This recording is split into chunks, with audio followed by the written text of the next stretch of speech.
you for being here, first and foremost, Emily, so we can have this conversation.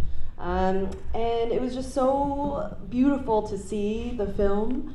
And one of the most striking things that came up for me is, well, to give a little background, I'm a classics professor. And so I teach about the ancient world of Greece and Rome. And the myth of Icarus was something that really struck out, right? Really stood out to me in terms of the themes of you have insecurity moving to then overconfidence and that hubris that leads to your downfall, and seeing the conductor, right, when he's feeling like really emboldened by this talent that he didn't develop himself, but he got externally to get that external validation. And then him rising up to the heavens, right, to the skies, and then being struck down then, and he falls even just like Icarus into the water, right? And so I just wanted to begin there about kind of the inspiration for the film, if there was that intertextuality there that was intended or not, or just me bringing classics into everything again, right? Yeah, if you could just speak a little bit to that. Yeah, that's such an amazing interpretation of it. I love your comparison with Icarus. I really love classics and everything too. I think Circe by Madeline Miller is one of my favorite books of all time. But I think that was completely subconscious, but those were all themes that I had intended to incorporate when I first started the film, themes of insecurity, and then hubris, of course, and then for me personally, kind of tying in with my Vietnamese heritage, I wanted to incorporate themes of pursuing a passion even if you're not inherently talented in it, and doing something that you love, regardless of maybe what other people think of you.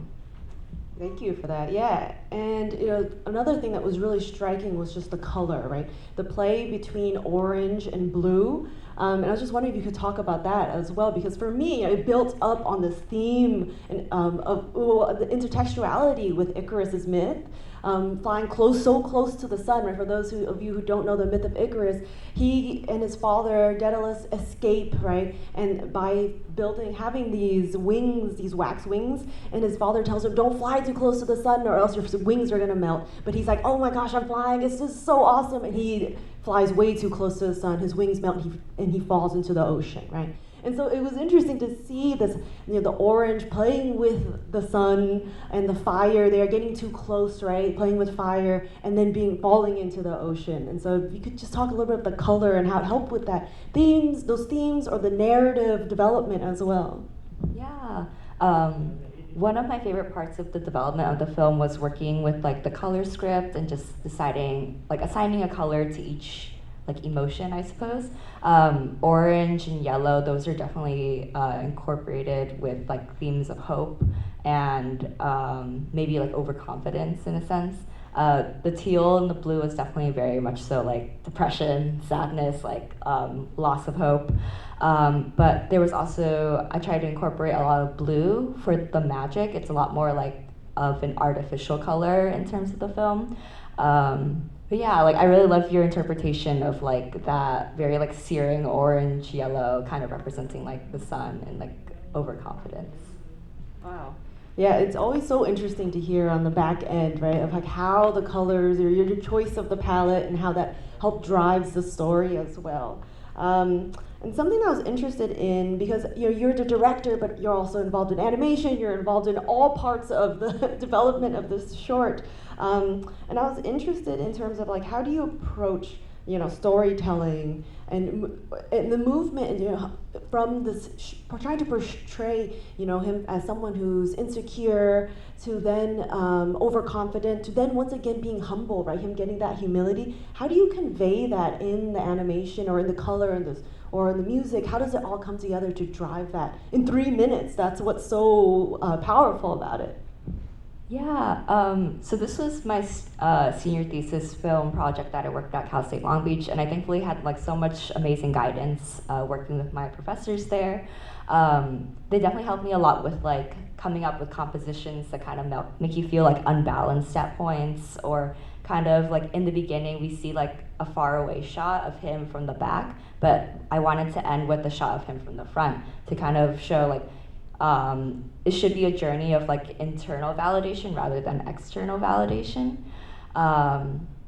And yeah, I'd say like in terms of the animation, you can kind of see in the beginning, he kind of moves a little bit more like shyly, like hunched back, a little bit uneven. But when he gains that confidence, there's kind of this scene where he kind of like straightens out his shoulders, and he's a lot more like expressive and like open. But in the end, I'd say like he has like a better balance between the two. Yeah.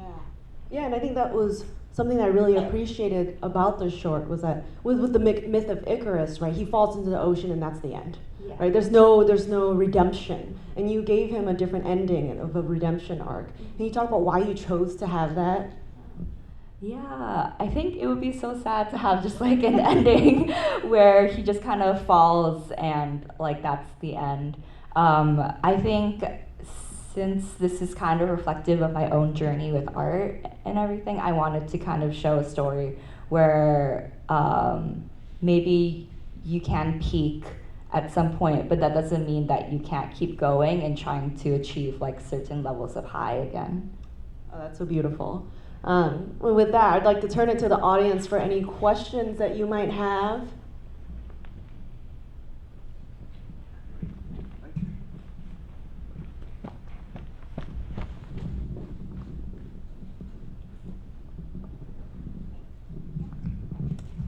First off, congratulations. My question is, for shorts, sometimes people think the process is shorter, but from inspiration as a class assignment to editing to execution, how long did it take you to create this? Yeah, that's a good question. I started it in the fall semester of 2023, I believe, and then I finished it in April of 2024. So that was about, can't really do math. I'm gonna guess like maybe like 8 to 9 months or so. I'd say the first semester at Cal State Long Beach, I was focusing on like the storyboards, character design, kind of recruiting my team members and everything. And then like I did like all the heavy lifting in the second semester, where I think I took like all the classes I took that semester were dedicated like solely to working on that project. And then I made sure I had like two days where I didn't have any classes. I could just like shut myself in my room and just like work on that. But yeah, it was definitely a very long process. And I also had like this really fun experience where my friends came over for 24 hours at my house and we just like worked on it like nonstop. So that was like a very like important part of the process for sure. Thank you.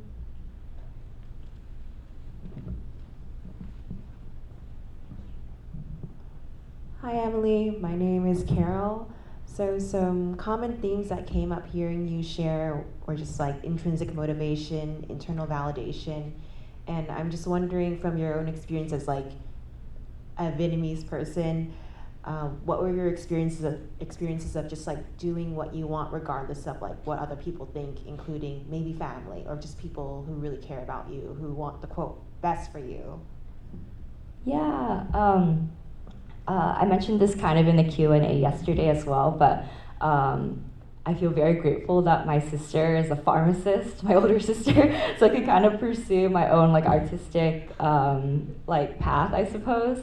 But I think that I felt a lot of pressure to kind of succeed, to kind of prove to my parents that like this is like a possible like path that I could pursue. I think like as a parent, I'm sure like they were very afraid of me deciding to go down the path of art, just like not sure what I'm gonna do for a career, and how I'm gonna make money and everything, starving artist allegations, you know.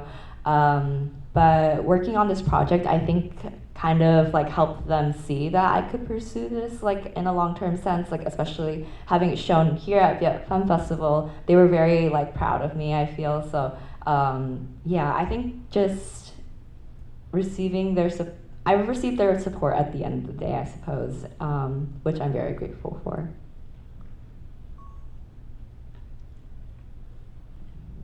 Time for one more question.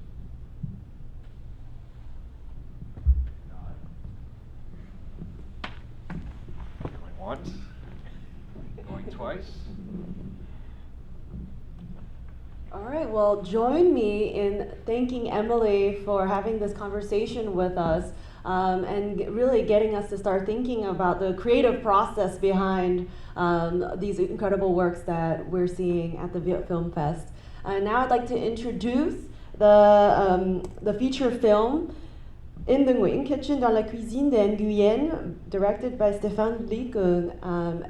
And with no further ado, let's get it started. Thank you, Emily.